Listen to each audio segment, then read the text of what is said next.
Hey, welcome back. This is Brighter Rays, and we're looking at a study called Favor and Hatred. And right now we're going to look at verses 5 through 11. And I call this the dreamer because that's what his brothers, Joseph's brothers, call him. It's meant to be a derogatory term. He's the dreamer. And so let's take a look at these dreams here. It's pretty interesting. And so, the brothers are raging, and then God gives Joseph a set of dreams that have the same meaning. As Joseph will later tell Pharaoh when he has two dreams that mean the same thing, he says, the thing is fixed by God, and God will shortly bring it about. That's why you have two dreams that mean the same thing. And because God is saying, this is fixed, this cannot be changed, and this will happen shortly. It's going to happen pretty soon. That's why you have two dreams that are the same thing, very close together. So, the first dream that Joseph has is about sheaves. So his sheaf stands upright, and his brother's sheaves are bowed down to his. Now the brothers interpret this dream as meaning that Joseph would rule over them. The division and rage they were already feeling, and the hate that they had in their hearts, just begins to grow even more. They they don't really want anything to do with him. And so they just get angrier and angrier. Before, they couldn't speak to him, and now things are even worse. And then there comes another dream. And Joseph has another dream, and he shares that with his family. Now, whether it's prudent for Joseph to be sharing these dreams or not, that's been debated. Whether he was just acting naively as a 17-year-old young man.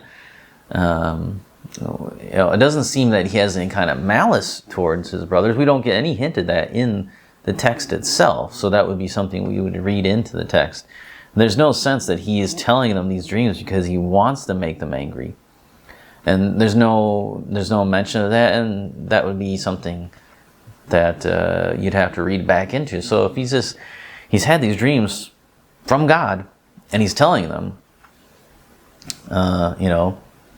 there's nothing wrong with that. But whether he should have been a little more shrewd about it, maybe that might be you might be able to make a case for that. Maybe he should have held off on those dreams or just told his dad. And but either way, he has the second dream about the sun, moon, and stars bowing down to him.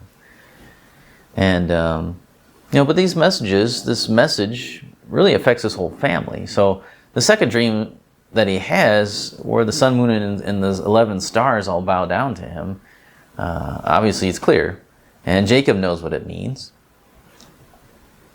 And Jacob hears the dream, and he rebukes Joseph. It's not a harsh rebuke, but he does rebuke him. He says, shall I and your mother and your brothers indeed come bow ourselves to the ground before you? And just a side note here, when Jacob says your mother, he's probably referring to Leah, as she was the matriarch of the family, and because Rachel had died. And so it's probably referring to Leah bowing down. But, but Jacob doesn't say this. He doesn't rebuke him because he has a skeptical heart, though.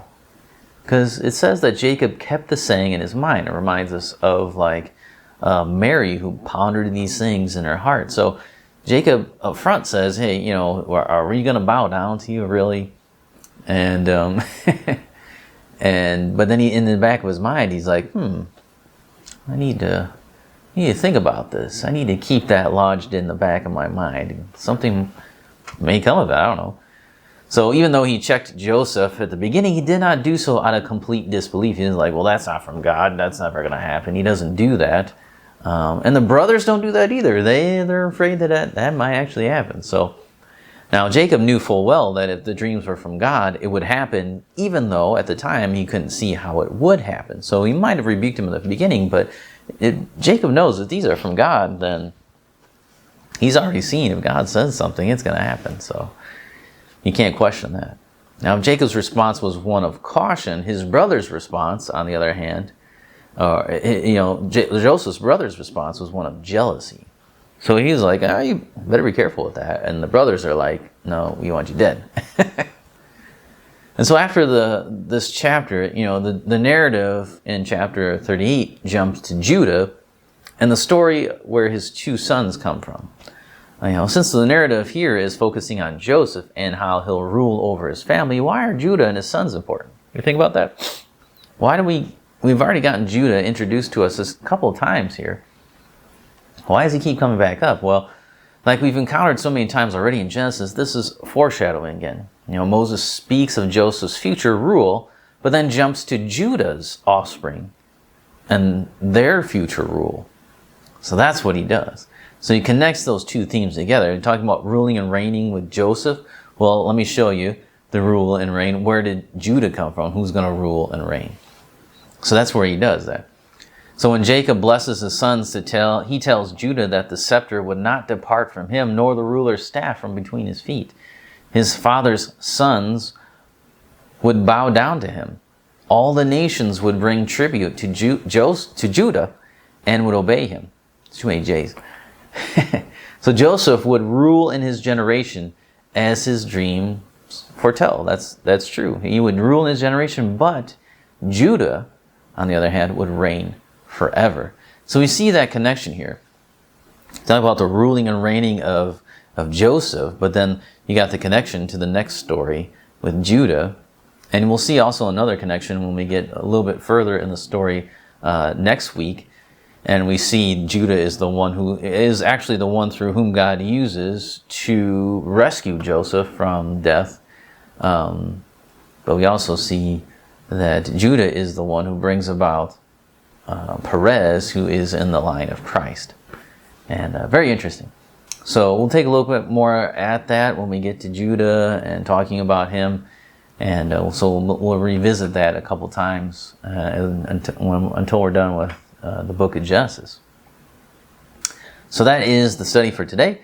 So we'll come back next time. We'll look at verses 12 through 17 and the last part of this beginning of the story of Joseph here. And we're going to see how he goes out to find his brothers.